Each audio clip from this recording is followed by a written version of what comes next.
pengen nyobain suatu hal baru tapi takut, pengen nyoba buka bisnis tapi khawatir, pengen nyoba ini itu tapi takut gagal, nggak berani, lantas akhirnya karena mikir-mikir nggak jadi-jadi untuk dieksekusi. Pernah nggak kamu ada di posisi itu? Kalau pernah, sama aku juga pernah banget ada di posisi itu. Sejujurnya hingga saat ini pun mungkin kita masih dihantui dengan perasaan-perasaan ragu atau belum berani dan lain sebagainya, terutama pada suatu hal yang baru kita akan lalui atau belum punya pengalaman di dalamnya. Tapi apa iya kita harus nunggu punya banyak pengalaman sampai sempurna dulu baru kita bisa memulai? Enggak. Rasa-rasanya kalau kita terlalu menunggu pengalaman itu sempurna, kemampuan kita sempurna, kita nggak akan pernah mulai. Jangan-jangan kekhawatiran itu kita membuat diri kita nggak mulai-mulai dan nggak berkembang. Padahal nggak apa-apa untuk belum berhasil, nggak apa-apa masih gagal, nggak apa-apa progresnya bertahap demi setahap. Kalaupun masih rugi, seenggaknya kita jadi punya pengalaman dan belajar dari sana, daripada kita khawatir dengan kerugian, khawatir dengan kegagalan, takut malu, takut ketawain, tapi kita nggak melangkah sama sekali, kita nggak juga berjalan di situ. Akhirnya kita nggak dapat apa-apa dan khawatiran ntar kita jadi nyesel banget. Nah, ada salah satu cerita tentang kisah kera di Bali. Nah, kita tahu ya kera itu kayak gimana. Jadi untuk menjadi seorang pemimpin para kera, seekor kera itu harus bertarung, harus ada tradisi kayak bertarung, harus berantem, adu fisik, harus mengalahkan lawannya. Nanti kalau dia berhasil memenangkan adu fisik itu, berhasil mengalahkan lawannya, dia akan badannya akan lebih kuat.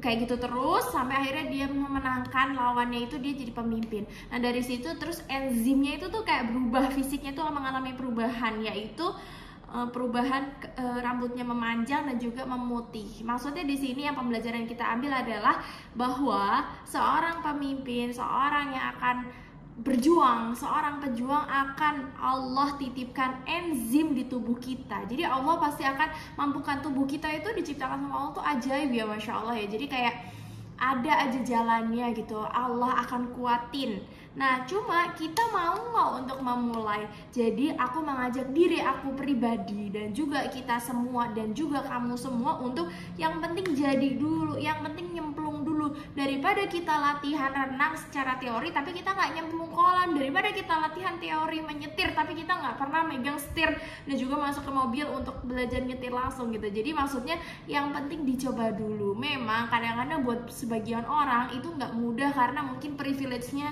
lebih sedikit dibandingkan yang lain, mungkin backup-annya nggak ada dan lain sebagainya. Tapi seenggaknya ketika kita masih muda, kita masih punya dua kaki tangan kita yang masih sehat, tubuh kita yang masih bugar. Jadi yuk kita coba, daripada nanti baru nyobanya ketika usia udah semakin bertambah, apa nggak nyesel gitu kan, apalagi tanggungan udah makin banyak. Jadi daripada nggak mulai-mulai karena dihantui dengan perasaan takut, maka coba aja dirasain gitu. Itu dinikmati bagian dari proses hidup yang akan mendewasakan kita dan kita akan belajar dari sana.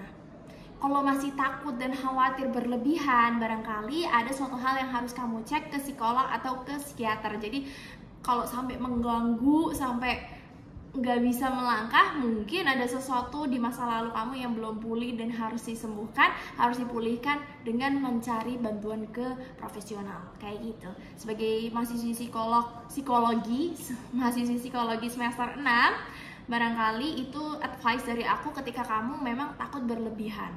Karena pada dasarnya Allah ciptakan manusia itu dengan kekuatannya, kemampuannya, dan kita akan diuji sesuai prasangka hambanya gitu. Kalau kita prasangkanya udah negatif, ya pasti akan terjadi gitu. Allah sesuai prasangka hambanya gitu. Kalau kita diuji kalau kita mikirnya udah negatif, perasaannya negatif, nanti kalau nggak berhasil gimana, kalau nanti kalau gagal gimana, nanti kalau hancur gimana dan lain-lain, ya mungkin itu akan benar-benar terjadi karena pikiran kita udah terfokus ke sana. Daripada kita fokus ke sana, mending lebih baik yuk kita belajar untuk positif.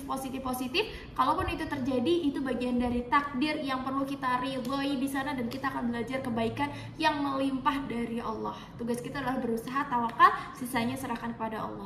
Yuk semangat, yuk bisa.